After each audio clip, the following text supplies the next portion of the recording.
Assalamualaikum warahmatullahi wabarakatuh. Bismillahirrahmanirrahim. Innal hamdalillah wassalatu wassalamu ala Rasulillah wa ala alihi wa ashabihi wa mawalah. Wala haula wala quwwata illa billah. Wa man ittaba'a huda ila yaumil qiyamah amma ba'du.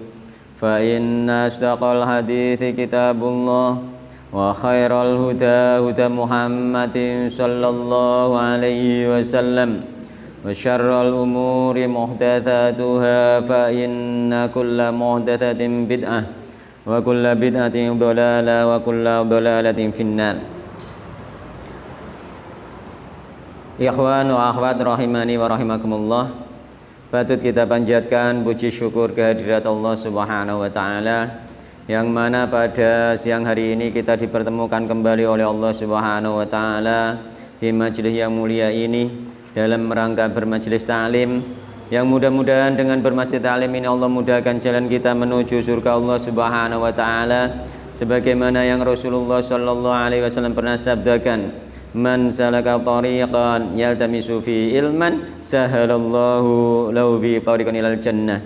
Barang siapa menempuh jalan, di jalan tersebut dia mencari ilmu, Allah mudahkan jalan dia dengan sebab mencari ilmu tersebut jalan menuju surga Allah Subhanahu wa taala.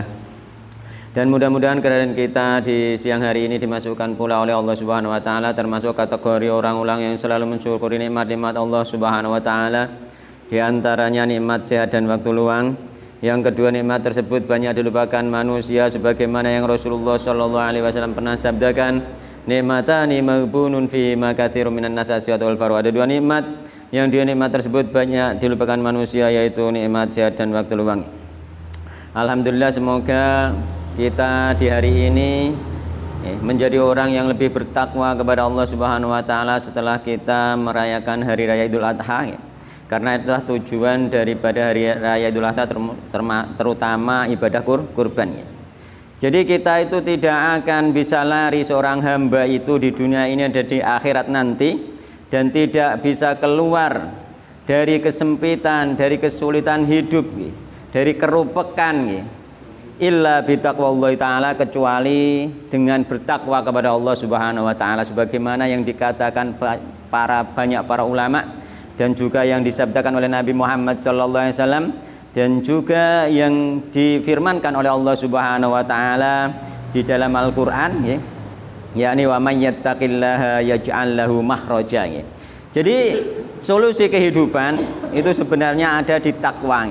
Ketika kita sumpek, ketika kita banyak masalah, ketika kita enggak tahu harus berbuat apa, itu sebenarnya kunci pertama itu kita bertakwa, mendekatkan diri kepada Allah Subhanahu wa taala, baik dengan baca Al-Qur'an, baik dengan zikir, baik dengan ibadah sholat dan lain sebagainya. Semuanya ditingkatkan ketakwaan kita kepada Allah, yakin hidup kita itu nanti akan tenang.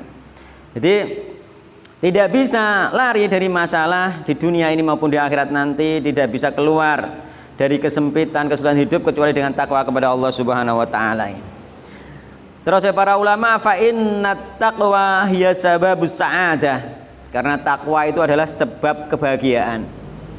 Hidup tidak akan bahagia tanpa adanya takwa kepada Allah Subhanahu wa taala. Sebagaimana orang-orang itu yang mereka hartanya banyak, hartanya melimpah, mereka itu banyak yang tidak bahagia.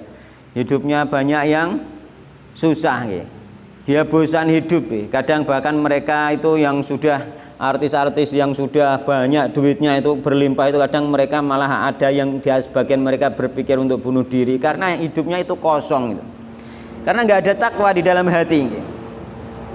Jadi fa inna taqwa hiya sababus sa'adah. Sesungguhnya takwa itu kata para ulama adalah sebab kebahagiaan. Wa makhraji min kulli ham, dan jalan keluar dari semua kesusahan.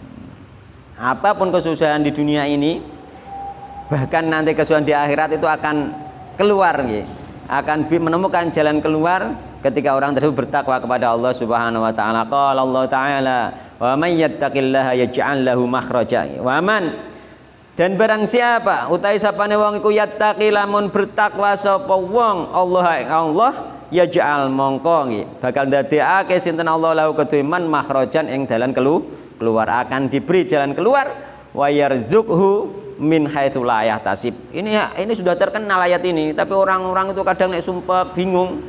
Iku hiburannya orang menambahkan takwa, kadang malah nganggur-ngangguran itu. Malah nganggur-ngangguran. Wa yarzuqhu. Dan Allah akan memberi rezeki dia min haitsu la yahtasib, dari arah yang dia itu tidak menyangka-nyangka. Dari mana rezeki itu datang karena Allah Maha Kuasa. Maka ketika kita bertakwa, kata para ulama, fala takhaf ala auladika, maka janganlah takut terhadap anak-anakmu. Nek sampai bertakwa rasa khawatir, didik anak gampang. Wala tajza ala nafsika, jangan sedih dirimu. Jadi wong nek wis bertakwa ora usah kuwatir mikir anak-anakmu besok, apalagi sekarang, yang penting sampean bertakwa dhisik. Maka nek sampean bertakwa, anake kudu dijaga oleh Allah Subhanahu wa taala. Sebagaimana di berbagai ayat Al-Qur'an termasuk di surat Al-Kahfi itu. Innallaha sayakunu ma'aka, sesungguhnya Allah itu akan selalu bersamamu, wa sayakunu hafidhan li dzurriyyatika, dan akan selalu Allah itu menjaga keturunanmu. Syaratnya napa? Idza qarrabta nafsaka minhu, sampean nek gelem dekat ning gone Allah Subhanahu wa taala. Jadi gak usah repot, angger sampean wis bertakwa gak usah kuwatir mesti Allah njaga sampean, njaga anak-anak sampean. Iku enake ning kono. Jadi keyakinan ini harus ditanamkan terus. Sehingga solusi satu-satunya kehidupan hanya takwa itu saja. Masalah kerja urusan belakangan. Allah akan mendatangkan rezeki baik lewat dengan dia kerja keras ataupun bahkan dia tidak kerja keras rezeki datang. Itu bisa terserah Allah Subhanahu wa taala. Jadi tanpa kerja keras moro-moro di pasar mobil enggak ada nganggu. Ya, itu kan termasuk bagian itu. Daripada rezeki yang tidak disangka-sangka ya. Ya seperti itu. Banyak sekali. Ya. Maka Allah itu banyak jalan yang kita nggak tahu, yang kita nggak bisa menyangkanya. Terus kemudian ada perkataan, qala hadus salaf. Ini sebagian salaf berkata, ada yang dinisbatkan kepada beberapa ulama, ada yang dinisbatkan kepada Ibnu Taimiyah, dan ada yang dinisbatkan kepada ulama yang lain. Hasan Al-Basri atau siapa itu. Seorang salah berkata, nanti tak telusuri lagi. Aku lupa ya, antara Hasan Al-Basri atau Ibnu Taimiyah ini berkata, ini sesungguhnya la asilaha, aku benar-benar bermaksiat kepada Allah Subhanahu wa taala. Kata sebagian ulama ini mengatakan, aku benar-benar berbuat maksiat itu. Jadi orang berbuat maksiat itu ya krasa, ulama bareng ya krasa, aku baru berbuat dosa. Inilah asillah, sesungguhnya aku telah benar-benar berbuat maksiat kepada Allah Subhanahu wa taala. Fa'aro, maka kemudian aku melihat dzalika, sebab aku berbuat maksiat tersebut, aku melihat fi khuluqid dabbati, ada perubahan di dalam perbuatan dari tungganganku, jarane atau kendaraan. Ini cara saiki mobilnya malah mogokan, bisa jadi. Atau sepedanya malah mogokan, bisa jadi itu akibat dia berbuat maksiat kepada Allah Subhanahu wa taala. Ini sebagian ulama mengatakan seperti itu nih. Terjadi pada tungganganku, kendaraanku malah rewel gitu. Wa mroati, bojoku ya malah rewel gitu. Maka bojo rewel itu bisa jadi bagian dari kita berbuat dosa kepada Allah Subhanahu wa taala. Introspeksi diri. Nah. Terus para ulama tuh fakaifa, mongko terus piye biman kelawan wong yuti kang taat sapa man Allah yang Allah, wa yattaqihi lan mendekatkan diri sapa man hu ing Allah Subhanahu wa taala. Terus piye efeke ketika orang itu dekat bertakwa kepada Allah Subhanahu wa taala? Efeknya pasti ada. Berbuat maksiat ada efeknya, berbuat taat pasti ada efeknya. Ini yang harus diingat-ingat ya. Berbuat maksiat ada efek, berbuat taat ada efek. Bahkan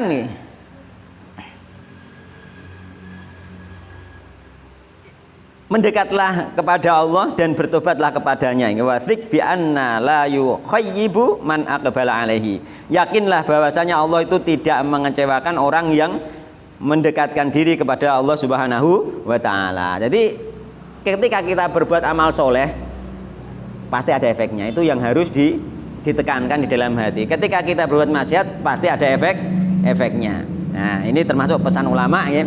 Sehingga ketika kita ada masalah apapun masalah itu di dunia ini ya, maka jangan lupa bertakwa kepada Allah Subhanahu wa taala, ditingkatkan introspeksi diri, opo sih sing wis tak berbuat dosa. Banyak kadang orang nggak sadar buat dosa ya. Kadang gini, termasuk diantaranya ya, termasuk contoh ya, seorang anak itu kepada orang tua, ini wong wis tuwa, itu anak kudu pengertian. Kudu apa jenenge iku, Pak? Apa ngono? Kerosonan apa kerosonan? Peka. Kudu peka.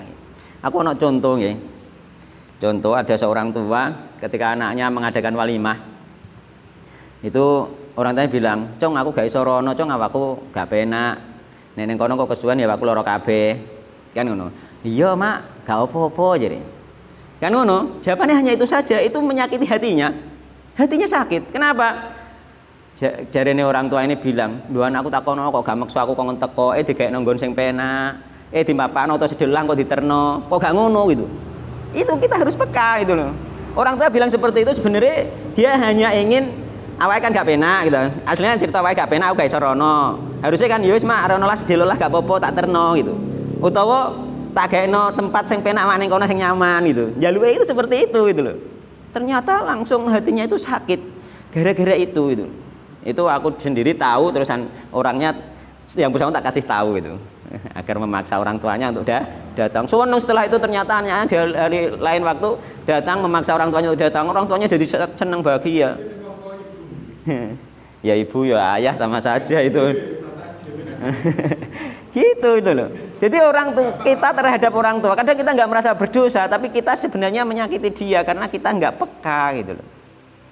Dosa yang tidak disengaja itu namanya nanti itu. Makanya kita kadang bertobat pada Allah, ya Allah ampunilah dosa-dosa yang aku tahu dan aku yang tidak tahu itu. Itu termasuk kadang anak dosa nggak tahu karena dia nggak pengertian itu loh. Harusnya dia pengertian gak apa-apa tak ternong, kok nek kesel langsung tak baleni mulai gitu. Orang tuanya seneng gitu kan. Itu diantara contohnya ya, belum yang kita kadang dosa kadang kita sendiri mengerti bahwa itu dosa gitu. Nah, maka introspeksi diri ketika hidup ini susah, hati ini terasa gundah, introspeksi diri, maka kita banyak beribadah kepada Allah Subhanahu wa taala. Kemarin kita masih membahas masalah pakaian ya.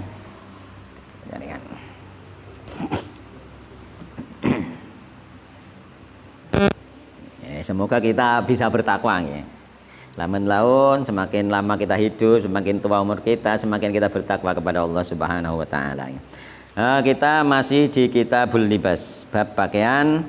Sekarang di sini sampai hadis ke 783. Wa Nabi Rimsah. Ya. Wa Nabi Rimsah. Bahas pakaian kemarin panjang lebar kita bahas pakaian, bahwasanya kita boleh pakaian berwarna apapun itu boleh ya. Memakai pakaian berwarna apapun itu boleh, yang penting kita memakainya lillahi ta'ala ya. Misalkan bukan memakainya dalam rangka sombong, dalam rangka pamer dan lain sebagainya ya. Lillahi ta'ala untuk menutup aurat itu. Kemudian wa Nabi Rimsah Rifa'ah At-Taimi radhiyallahu anhu qala ra'aitu wa sapa ingsun Rasulullah sallallahu alaihi wasallam ing Rasulullah sallallahu alaihi wasallam wa alaihi laniku ing atase Nabi taubani utawi klambi luru, yakni setelan. Jadi Nabi juga pernah pakai setelan ya. Ahdoroni kang ijo karone. Setelan nggih ijo, warna ijo ini. Rawa Abu Dawud wa Tirmidzi bi isnadin sahih. Jadi pakai setelan itu juga pernah dipakai oleh Nabi Muhammad sallallahu alaihi wasallam. Jadi yang pakai model jubah branjuran gamis langsung tok betis juga dipakai Nabi, setelan juga Nabi pernah pakai itu.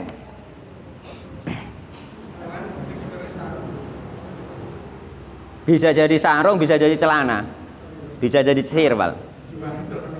Kalau kita bisa jadi sarung, bisa jadi sirwal, terserah ya. Kalau para ulama sopannya ketika kita pakai atasan pendek, bawahnya sarung. Tapi kalau atasannya panjang, wis nutupi bokong cara Jawa, maka bawahnya boleh sirwal celana boleh. Karena apa? Bokong lengkuke bokongem iku ya aurat itu lho. Itu. Lengkuke bokonge wong lanang ku ya aurat padha wae. Nek dilebokno malah jarak ngetokno gedene bokonge. Ya kurang sopan ya. Harusnya memang nutupi itu gitu. Harusnya nutupi panjang. Nah, sopannya seperti itu. Nek kirane enggak panjang pakai sarung lah gitu. Nek sekali panjang pakai sirwal atau pakai sirwal dan sarung. Boleh semuanya. Bagus. Sirwal dan sarung. Sing paling apik pakai sirwal dan sarung ya. Ada sebagian riwayat menerangkan nih bahwasanya orang Yahudi, orang Nasrani pakai sirwal gitu. Terus Nabi memerintahkan untuk pakai sirwal dan sarung. Gitu. Ya sirwalan ya sarungan gitu. Jadi hadis ini ya, perpakaian hijau ini menunjukkan bahwasanya jawazul bithiyabi oleh nganggo pakaian al-mulawwanati kang berwarna hijau. Kemarin disinggung merah juga, Nabi pernah pakai merah juga kemarin.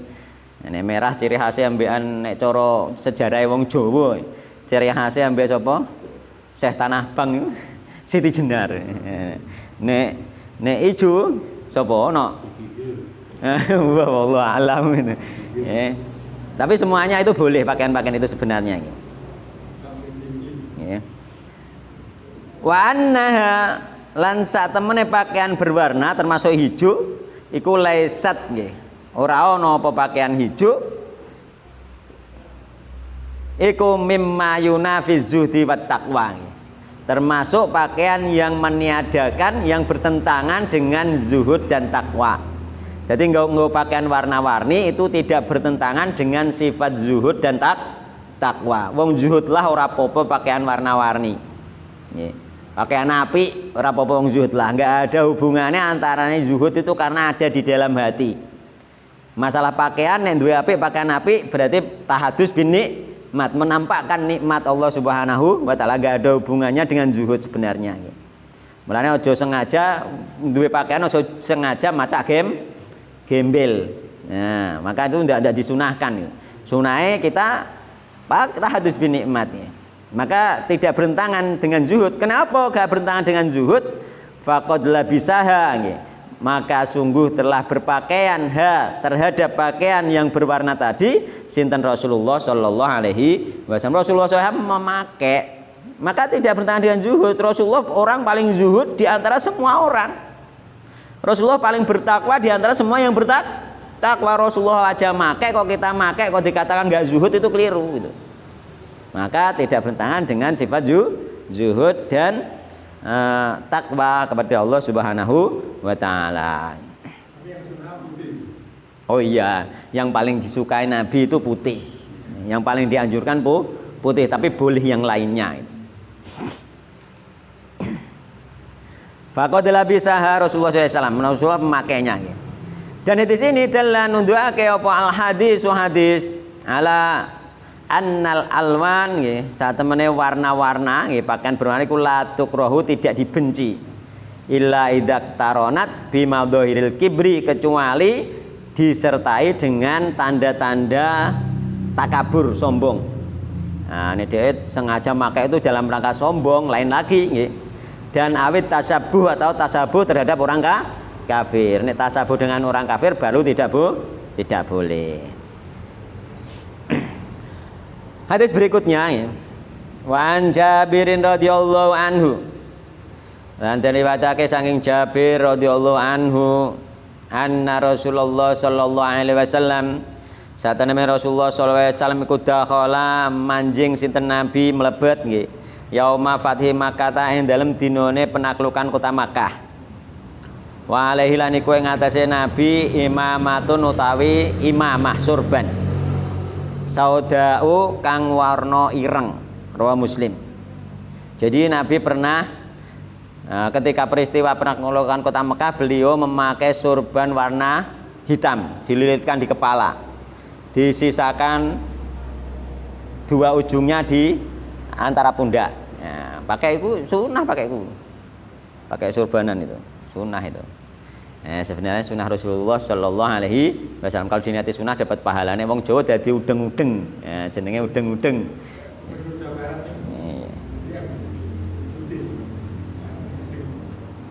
Wallahu taala alam. Jadi Nabi Muhammad pakai warna hitam. Jadi ini kene imamah. Jadi pakaian-pakaian Arab itu diantaranya imamah, rida, jubah, komis, izar, ambek mirtun. Jadi imamah itu yang dipakai di kepala itu dililitkan, terus rida itu yang dipakai di bahu, di selendang yang bahu. Terus kemudian jubah itu bukan seperti ini sebenarnya, pakaian luar. Coro neng gone Arab itu lho Pak, nek wis dadi sarjana kan ono pakaian luar. Kayak semacam rompi itu lho. Nah, itu ciri khasnya niku lho. Nah, iku masih jubah. Nek sing seperti ini sampai betis, ini sebenarnya namanya komis nggih. Gamis cara kene nggih. Gamis. Sebenarnya seperti itu. Yo sama saja ndak masalah, wong penamaan saja. Terus izar itu sarung itu dulu enggak sarung seperti atlas, padimor niku mboten ngoten niku, yang jelas kain yang dililitkan di bawah gitu saja. Izar itu seperti itu, kain yang dililitkan. Saiki wis muncul dijahit terus dienggo blebetan. Nah, itu sama, itu hanya model dan hanya perkembangan zaman saja. Tapi sama-sama kain yang dipakai di bawah. Dililitkan di bawah untuk menutup yang bawah. Yo nek cara wong Jawa ya jari itu bagian dari masuk kategori izar.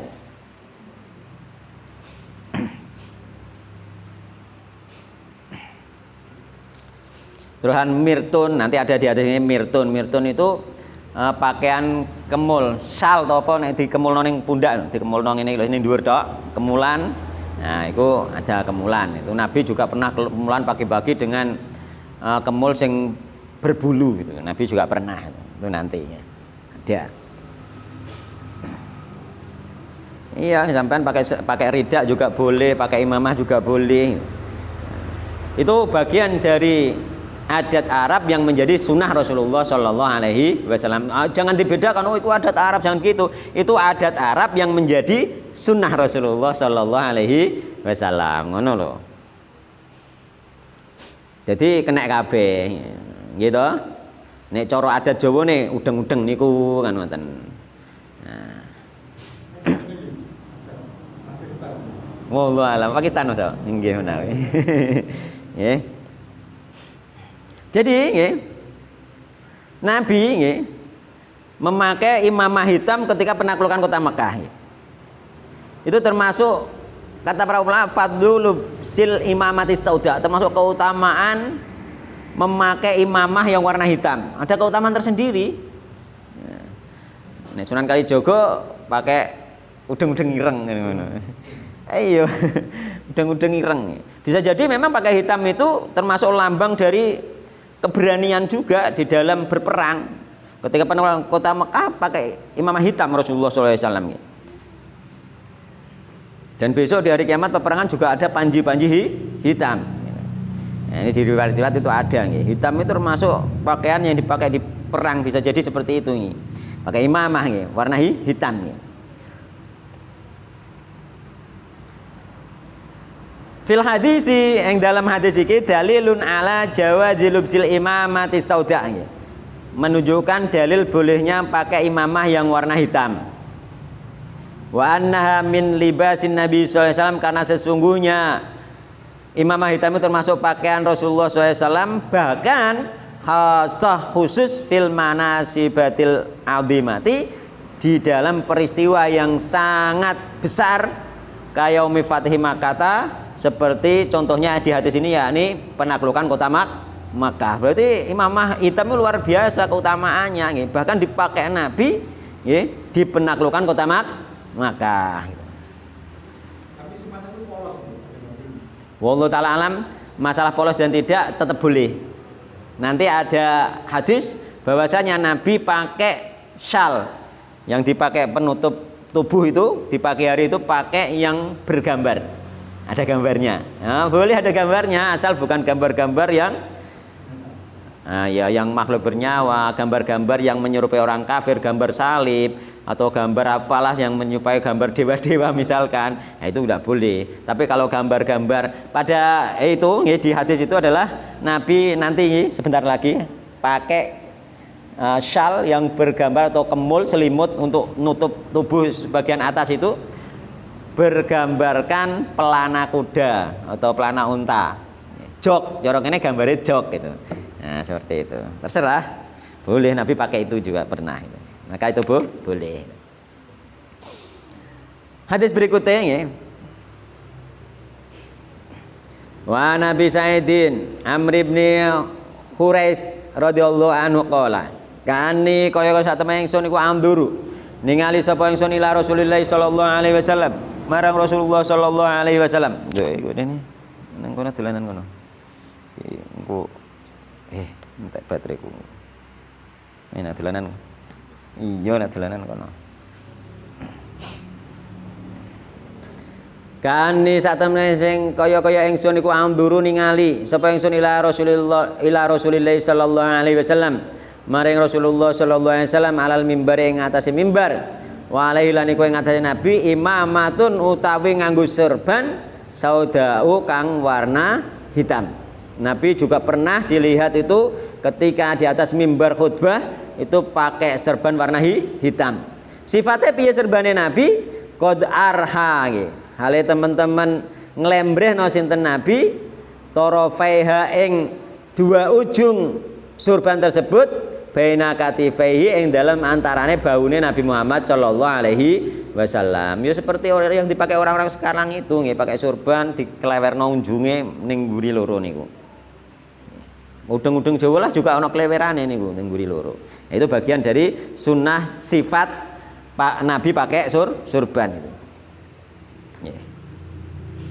Jadi termasuk sifat imamai Nabi Muhammad sallallahu alaihi wasallam, sifat surbane Nabi Muhammad sallallahu alaihi wasallam.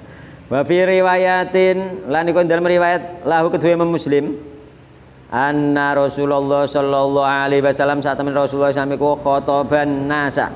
Iku khutbah sinten Nabi an-nasa ing masyarakat yakni para sahabat wa alaihi lan iku ing atase Nabi imamatun utawi surban imamah saudau sing warna irang.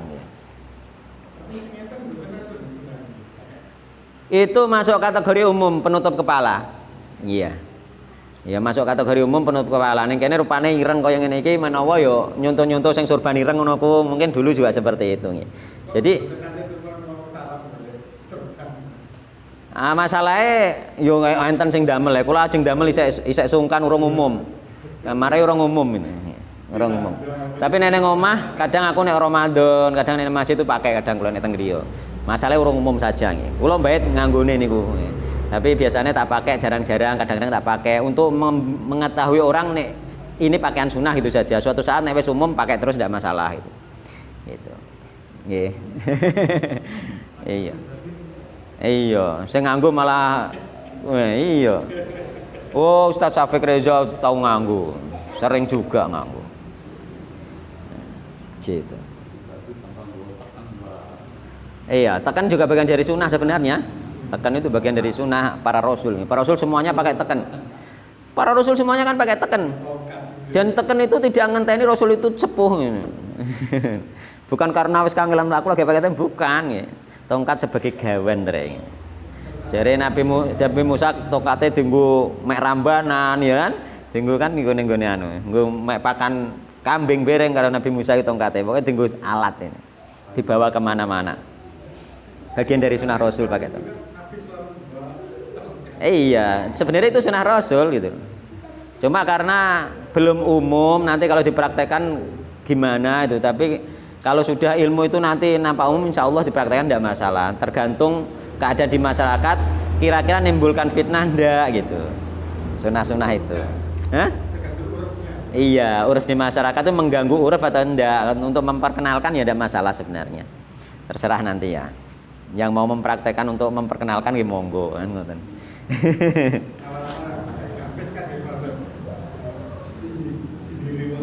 Lho wong aku iku sinau maca kitab, sinau iku gak rino gak bengi yo. Setiap saat ya, kadang aku nek pasar pas nganggur ana nyepis, aku kadang buka HP baca-baca itu. Baca meskipun di HP kan, yang HP kan enak kan dikon ndi kan, aplikasi kitab-kitab kan juga ada. Ngono iku dilore wong jare, "Apa ujian to piye kok sinau?" Kan urung umum itu, orang umum wong baca di mana-mana itu gak umum gitu loh masalahnya. Kalau kita umumkan dalam arti kita praktekkan, nanti suatu saat orang nggak akan seperti itu. Sering kula dilokno apa ujian to piye kok sinau gitu. Ya aku gak masalah, aku tak guyu tok, awase tak guyu tok.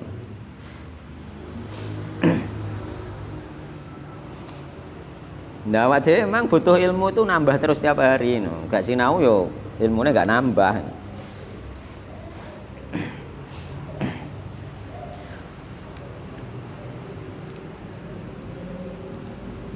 Jadi ini termasuk sifat imamnya Nabi Muhammad Sallallahu Alaihi Wasallam. Nek nang omah dipraktekno nggak apa-apa, dipakai kalau metu pakai. Suatu saat nek wis menjadi umum wis biasa gitu.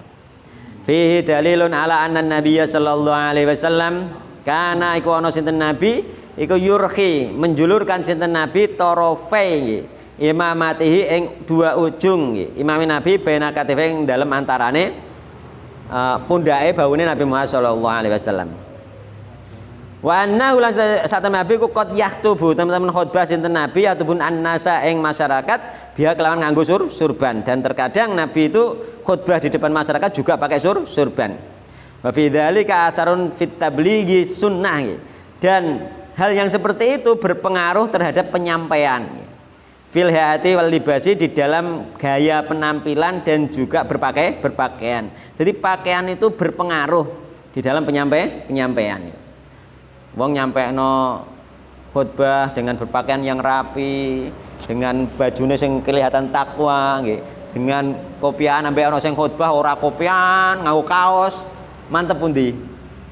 Ya, memang berpengaruh gitu. Jadi pakaian itu berpengaruh, dalam penyampaian itu berpengaruh. Nah, sini raga sangka busana ya ono watepake. Ngoten ya. Jadi berpengaruh memang gitu. Dan para ulama juga mengatakan pakaian itu berpengaruh gitu. Dan kula sendiri merasakan gitu. Kula niku salat niku nek pakai pakaian biasa, itu salat itu ora iso khusyuk kaya nek pakaian putih jubah. Beda rasane gitu. Ya wallahu alam, memang sebenarnya kalau dihayati gitu, dari rumah dengan bersih-bersih dan pakaian yang terbaik, itu rasanya memang beda, jadi memang berpengaruh. Tampilan itu berpengaruh. Apalagi nek nganggo ngene ning dalan ono cewek ape melirik iku ya wis isin. Kan ngono, iku berpengaruh juga. Awak ngono modele, kaya isin ambekan tampilane wong. Iya. Meneh tak singgung bolak-balik nek wis jenggote putih ketok putih bareng ya wis isin. Mencilaan kaya isin. Sebenarnya syariat yang ditetapkan oleh Allah meskipun dari sisi fisik, meskipun dari sisi dohir, itu sebenarnya sudah menjaga dari awal. Itu bentuk penjagaan dari Allah Subhanahu Wa Taala. Kaya wong itu misalnya pakaian ireng-ireng bercadar, apa yang melete iki ya wis saru ngono lho. Gitu lho. Ora imbang ambek macake kan ngono. Paling enggak ya menjaga adab, menjaga kesolehan kan seperti itu. Dan memang dari awal syariat itu kenapa dari penampilan itu ditoto ya, memang dari penampilan itu mulai penjagaan syariat dari penampilan itu dijaga dari awal sudah itu. Dan itu nyata di hati kita berpengaruh. Sampai wis berpakaian muslim, wis berpakaian ketok wong soleh, apa mlete ya wis saruan, wis berpengaruh sudah. Itu bagian dari penjagaan Allah Subhanahu wa taala. Kemudian hadis berikutnya ya. Wa Aisyah radhiyallahu anha qalat kufinatin kafani sinten Rasulullah sallallahu alaihi wasallam fi thalathati aswabin ing dalem telune pira-pira pakaian bidin kang warna putih sahuliyatin kang bangsa sahuliyah itu ning apa iku satu kota atau desa di tanah Yaman min kursufin saking kapuk, yakni kapas, laisa kang ora ana iku fiha ing dalem pakaiane Nabi ketika meninggal ulese apa komisun baju kurung gamis. Nabi gak dipakai gamis wala imamatun lan ora pakai serban imamah muttafaqun alaih. Padahal sunahe ngulesi wong mati iku diantarane ya kain ules iku ambekan gamis, ambekan surban. Tapi Nabi tidak dipakai pada waktu itu. Nabi tidak dipakai, hanya 3 nggih. Baju langsung membalut Rasulullah Shallallahu alaihi wasallam, 3 kain kafan. Hanya itu saja yang dipakaikan kepada Nabi Muhammad Shallallahu alaihi wasallam ketika Nabi Muhammad SAW meninggal. Enggak ada gamis, enggak ada surban. Faedah apa? Faedah kafane Nabi iki. Fihi faidatun azimatun. Di dalam hal ini ada faedah yang besar. Wa ya anan Nabiy sallallahu alaihi wasallam, faedah tersebut adalah bahwasanya Nabi Muhammad sallallahu alaihi wasallam kufina fi thalathati athwabin bidin. Beliau dikafani dengan 3 kafan yang berwarna putih. Bila komisin walimatin, tidak dikasih gamis, tidak pula surban. Fayustafadu minhu, faedah yang dipahami dari kejadian ini adalah jawazut takhalli an ba'dil libasi. Bolehnya menggunakan sebagian pakaian fil kafani di dalam kafan. Oh, gak harus pakai gamis, gak harus pakai sorban ya. Karena apa? Wa annal mura'a fihi satru lazinah ya. Yang dimaksud kafan itu adalah, yang paling penting itu adalah menutupi ya, dan tidak sebagai perhiasan. Wong mati yang penting ditutupi ya, bukan sebagai perhiasan. Intinya seperti itu ya. Ora dihias kaya wong Nasrani ku ape mati dihias. Sing wedok nganti cantik disepatoni, ya to dilipeni, diwedhaki, pokoke malah cantik kaya wong turu. Nah, mulane ana ning gambar iku wah, orang-orang pada kabun seperti orang tidur saja orang mati. Encen dimacai, ngono, dimaca pakai baju yang mewah itu. Baju yang dipakai di dunia yang mewah dipakaikan. Nah, ini berbeda dengan orang-orang Nasrani. Rasulullah hanya cukup 3 kain kafan, bahwa 3 kain kafan itu adalah di sini disebutkan as-suhuliyah bi fathis sini wa dhammiha wa dhammil ha'i al-muhlataini nggih. As-suhuliyah nggih kena diwaca as-sahuliyah kena, as-suhuliyah kena. Iku thiyabun tun sabu ila sahulin. Yani yang dinisbatkan, pakaian yang dinisbatkan kepada Sahul, yaitu Qaryah bil Yaman, desa yang ada di Yaman. Wal kursufu taikul al kursuf iku al qutnun, kain kapuk nggih. Dipeke kain biasa. Rasulullah sallallahu alaihi wasallam. Kita masuk kesederhanaan di dalam Islam. Ora usah repot-repot itu. Wis mau mati ya dibungkus biasa, enggak usah repot-repot. Oh, gak usah nunggu pirang dino dihiasi dhisik. Iku budayane wong Nasrani. Ambek budayane sapa? Wong Cina ta apa iku dijongokno ning ngarep omah nganti suwi iku. Cina e. Jongokno nganti suwi. Yo dimacaki sampai pirang dino iku? 1 minggu. Ya makanya sampai 1 minggu. Makanya memang apa itu kebiasaan orang yang menunda. Makanya orang Islam ini jangan ditunda ya.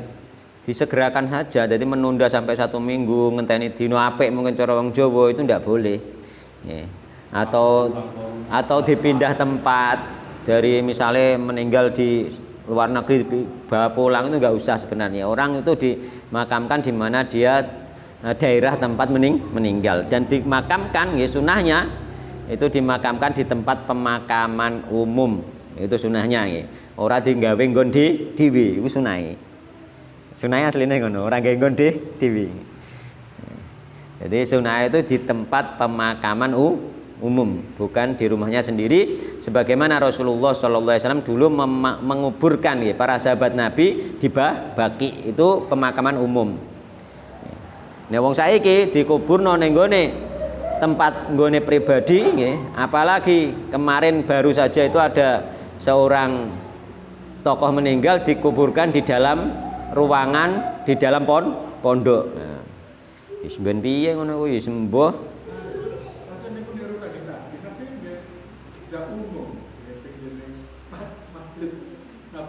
Kalau Nabi ada nas khusus. khusus Rasulullah SAW ada nas khusus. Ya. Nabi itu memang dimakamkan di mana dia tempat meninggal. Matine ning kene dikubur ning kene, matine ning kono dikubur ning kono, itu Nabi. Kalau orang enggak matinya di sini bukan di tempatnya itu, yakni di daerahnya itu. Di pemakaman umum yang ada di daerahnya itu bedanya dengan umat. Nabi Muhammad itu khusus. Dan itu meninggalnya bukan di pondok, bukan. Tapi dikubur di dalam pondok. Itu ada itu. Ben piye? Ben ya so ben dadi tempat keramat itu. Allahu taala alam, ya. Kita hindari hal-hal yang seperti itu.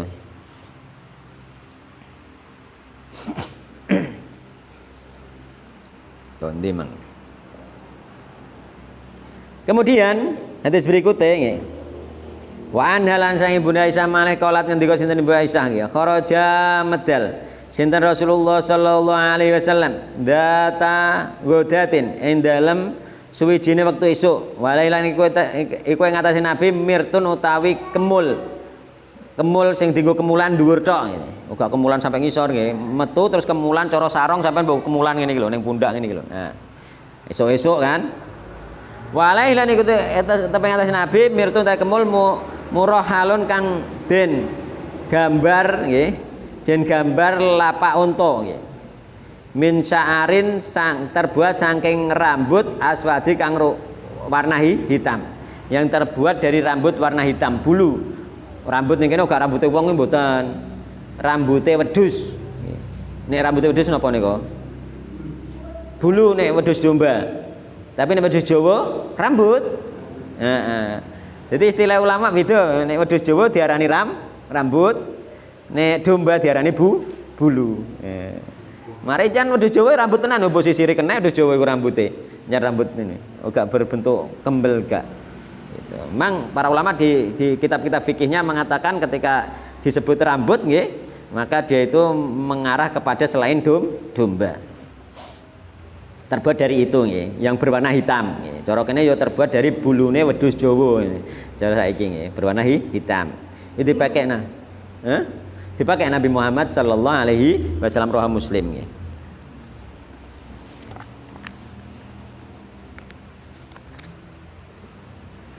Faedah hadis nggih. Libasun Nabi sallallahu alaihi wasallam minal mirti nggih. Jadi Nabi memakai pakaian dari mirtun nggih. Mirtun itu pakaian yang terbuat dari bulu tadi nggih. Jadi ben anget mungkin nggih pagi hari pakai kemul berbulu nggih.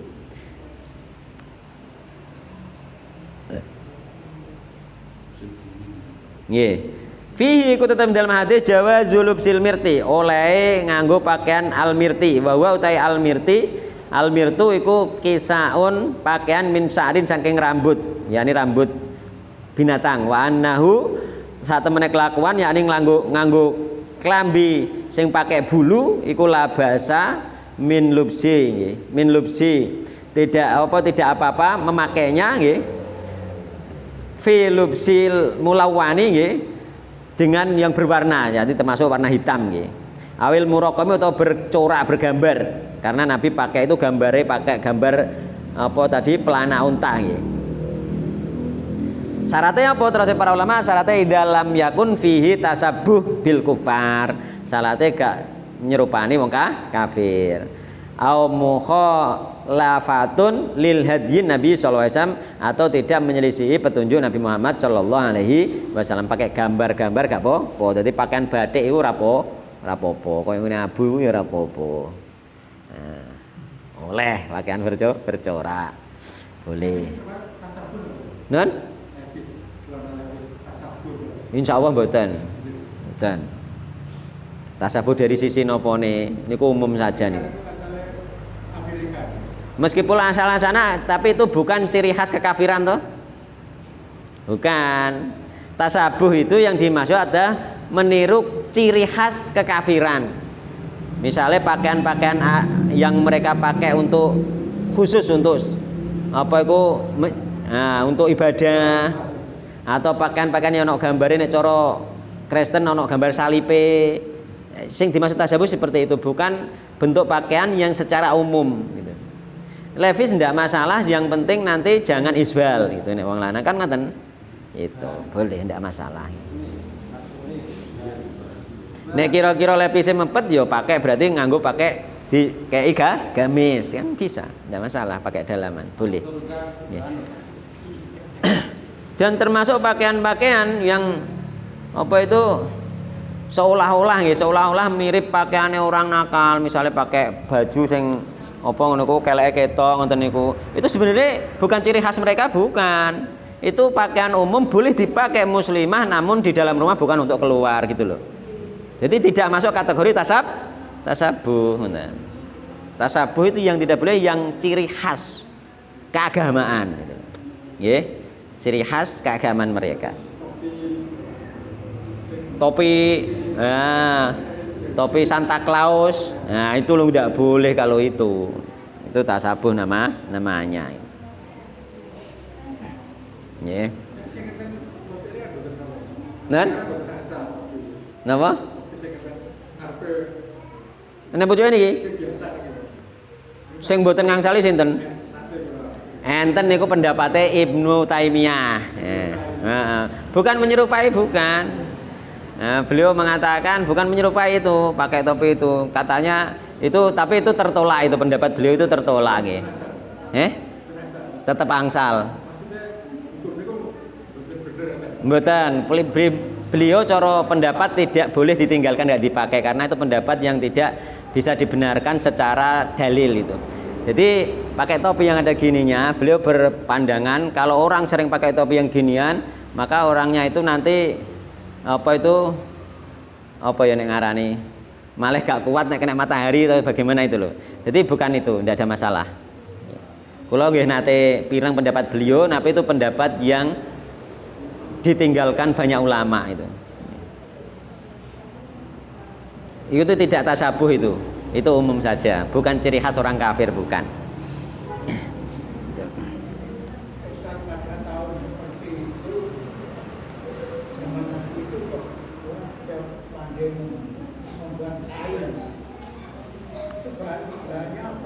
Wol. Iya. Banyak. Dari kapas juga sudah ada. Iya. Sudah ada dulu, sudah ada itu pakaian semuanya itu, dari wol, dari bahkan dari apa itu? Ulat sutra, ya ini kain sutra sudah ada semuanya. Lah sutra itu kan dari ulat sutra. Ini sudah bisa. Nah. Sudah ada. Nggih. Terus hadis berikutnya nggih. Itu endi mau? Nabi pakai mirtun, yakni kemul sing ana gambare sing warnane hitam terbuat dari bulu. Itu boleh kita pakai nggih. Kaya wong-wong nek ning nggone anu lho, nek ning nggone tempat-tempat sing suhu dingin itu kan pakai kemul sing ana bulune niku boleh pakai seperti itu nggih. Terus kemudian hadis berikutnya, hadis yang terakhir insyaallah. Wa anil Mughirah bin Syu'bah radhiyallahu anhu qala, kuntu ana sapa ingsun iku ma Rasulillah sallallahu alaihi wasallam data lailatin. Ana sapa ingsun iku ma Rasulullah sertane Rasulullah sallallahu alaihi wasallam data lailatin ing dalem suwiji wengi. Fi masirin ing dalem nggon mlaku yakni perjalanan. Faqala mongko matur sinten Nabi li maring ingsun, ama akamaun apa to sertane sira maun utawi banyu? Kultu matur sapa ingsun na'am, ya. Fanazala mongko temurun sinten Nabi an rahilatihi saking tumpakane Nabi, famasya mongko mlaku sinten Nabi hatta tawaro, sehingga ketutupan sinten Nabi fi sawadil ing dalem petenge wengi. Jadi Nabi turun nggih ketika di perjalanan sampai tidak kelihatan nggih. Kemudian tumaja mongko nilita sinten Nabi fa afrautu mongko ngesukake sinten ingsun alaihi ing atase Nabi minal idawati saking wadah banyu. Disokno banyune fa salam mongko mbasuh sinten Nabi wajah ing mukae Nabi mbasuh mukae. Wala iku lan iku ing atase Nabi jubatun utawi jubah min sufin saking wulu. Dan beliau pakai jubah yang terbuat dari bulu. Falam yastati mongko ora iso nyopot sinten nabi nggih. Ora iso sinten nabi ayyukhrija ing yen to ngetokake sinten nabi dirae ing tangan lore nabi minha saking jubah. Jadi nabi itu pernah berwudu di perjalanan keluar berwudu apa netek klengene gak iso gitu. Apa netek kangelan itu. Apa kok apa netek apa nglingkis ngeten iki lho, apa wudu kan? Apa ngetokno tangane kangelan itu. Hah? Karena pakaiannya itu lengannya sempit. Sehingga dituwetek ditokno kok ngisor wudune ditokno kok ngisor jubahe ngoten lho maksudnya. Ya. Jadi Nabi pernah pakai lengan sing lengene sempit. Mungkin itu pakaian sing berbulu ini bisa sing sempit itu bisa menghangatkan tubuh itu. Ya. Kemudian gak iso akhirnya Nabi nggih hatta nggih akhraja sehingga ngetokake sinten Nabi huma ing karone tangane min asfalil jubati saking ngisor. Akhirnya ditokno kok ngisor perkara arep wudu kan kudu dibasahi iki. Dilingkis oh gak sedeng ngene. Nah, dilingkis tok kene kan gak iso. Maka ditokno kok ngisore jubah. Fago salam mongko mbasuh Nabi diraihi ing lengan lore Nabi wa masalan ngusap sinten Nabi rosi ing sirahe Nabi. Sirahe diusap. Tsumma ahwa itu mongko nuli apa iku menunduk sapa ingsun nggih. Menunduk sapa ingsun yakni Mughirah bin Syu'bah nggih. Menunduk li anza'a nggih. Supaya nggih nyopot sapa ingsun khufaihi ing khufi sepatune Nabi Muhammad sallallahu alaihi wasallam. Menunduk apa nyopot kaki sepatu. Moko kan nek jenis sikil wudu kan bar dibasuh kabeh kan akhirnya sikil harus dibasuh nggih. Faqala mongko matur sinten Nabi dak huma nggih. Ninggalno sapa sira huma karone ora usah copot gitu. Terus Nabi ora usah copot. Fa ini mongko sak temene ingsun iku adkhol tu nggih. Nglebokake sapa ingsun huma ing karone tahira ini hale keadaan suci karone. Aku mau nglebokno keadaan suci nggih. Wa masahalan ngusap sinten Nabi alaihi ing atase karone muttafaqun alaih nggih. Yani nglebokno keadaan suci. Pas nglebokno keduane dalam keadaan sudah punya wudu muttafaqun alaih. Wa firatan lan iku dalam riwayat liyane wa alaih lan utai lafat wa alaih ku ing atase Nabi jubatun utai jubah syamiyatun kang bangsa Sam. Dayyiqatul kumeni kang rupek lengene nggih. Lengen lorone rupek sesek nggih. Sehingga gak kena dilingkis gawe wudu nggih. Maka ditokno konggone ngisore jubah nggih. Wa firatan lan liwatane anna hadhihi satemene iki al-qadiyah nggih. Keadaan yakni hukum yang berlaku ini iku kanat ana sinten apa al-qadiyah iku fi ghazwati Tabuk yang dalam perang Tabuk. Ini dalam perjalanan beliau perang Tabuk. Dalam perjalanan perang Tabuk beliau wudu di tengah perjalanan nggih. Tapi dengan mengusap khuf. Ini termasuk sunah ngusap khuf. Ini perjalanan tapi syaratnya apa mau? Makainya dalam keadaan suci sebagaimana yang kita bahas di bab fikih kemarin nggih. Dulu bukan kemarin sudah lama nggih. Wallahu ta'ala alam delok sepatune. Wallahu ta'ala alam. Iya. Heeh.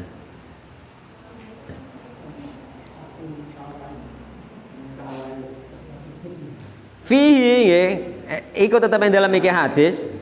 Anan Nabi sallallahu alaihi wasallam, satane Nabi Muhammad sallallahu alaihi wasallam iku kana ana sinten Nabi, iku yatawaddu wudu sinten Nabi fi safari yang dalam lunga. Hadis iki nunjukno nek Nabi lunga lah wudu nganggo banyu. Gitu.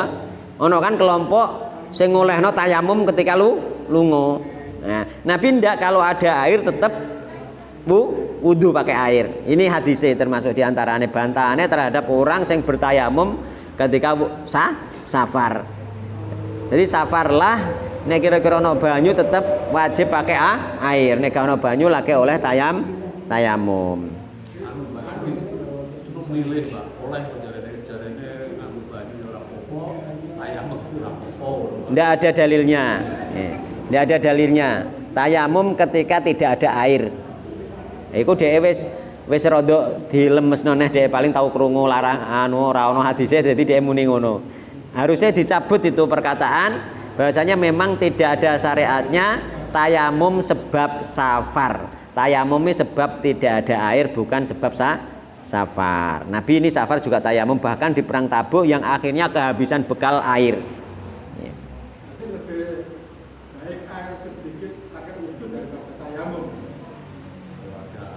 Kalau ada air. Nah, iya. Nah, sudah. Nah, jadi Nabi wudhu dalam safar. Padahal safar ini safar yang jauh dan melelahkan. Safar apa perang? Nenggone perang apa mau? Perang Tabuk itu. Ya justru itu sungguh luar biasa. Wayam sahulan ngucap sinten Nabi alal khufaini yang ngatasi khuf sepatune Nabi nggih. Wa annahu lan sateme kelakuan nggih. Iku adkhalahuma wa huma tahiratani. Dan perbuatan Nabi ngusap khuf tersebut karena beliau memasukkannya dalam keadaan suci. Wa hadhi utawi iki iku suruti jawazil mashi syarate oleh ngusap. Jadi oleh ngusap syarate mlebune keadaan suci nek pas nganggone gak keadaan suci maka tidak boleh. Jadi nek pengen nganggo sepatu kok oleh diusap di perjalanan wudu dhisik sepatune dienggo bar kuwi engko nek tengah perjalanan kok sekirane apa jenenge iku batal oleh diusap gak usah ditelesi sikile.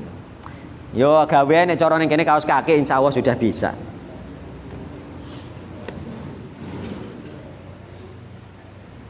Wa filan iku tetep dalam hadis jawazul lubsil jubhati oleh nganggo jubah atau yiqati kang sesek. Nganggo jubah sing sesek, sing sempit boleh. Wal ijtihadi fi ikhrajil yadi min asfaliha dan usahane Nabi mengeluarkan tangan dari bawah. Kira-kira kan ono to sampean pakaian sing kira-kira dilingkis tok sikut gak kena lho, Pak. Nah, itu boleh dipakai. Tapi nek wudu tangan harus tetap dikeluarkan. Dicoplok ya ora apa-apa. Nek Nabi ditokno kok ngisor. Tokno kok jero. Ya, dan hadis ini tadi sudah tak terangkan bolehnya kita mengusap khuf ketika memakainya dengan cara suci dulu. Wallahu taala alam. Sampun sampai temawon, semoga kajian. Enak no? Enak. Nggih, sampun. Sampun nggih. Jadi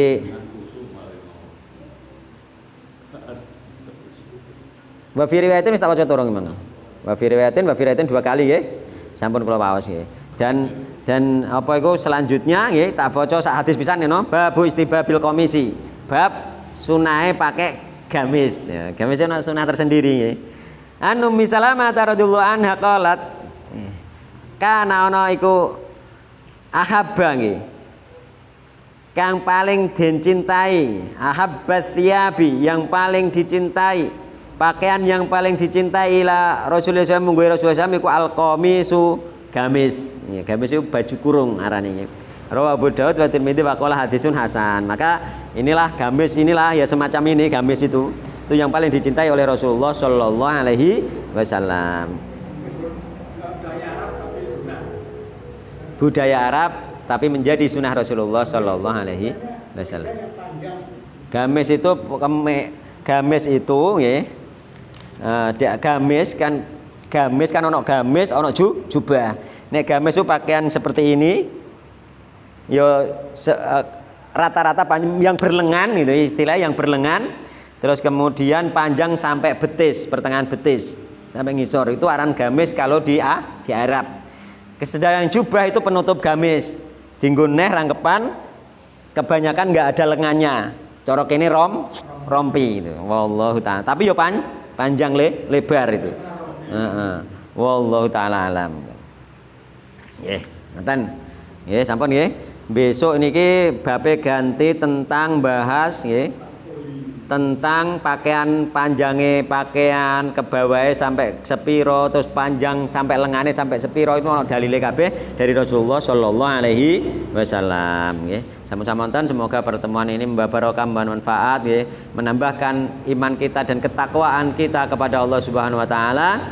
Subhanakallahumma bihamdik asyhadu an la ilaha illa anta astaghfiruka wa atubu ilaik. Wassalamualaikum warahmatullahi wabarakatuh.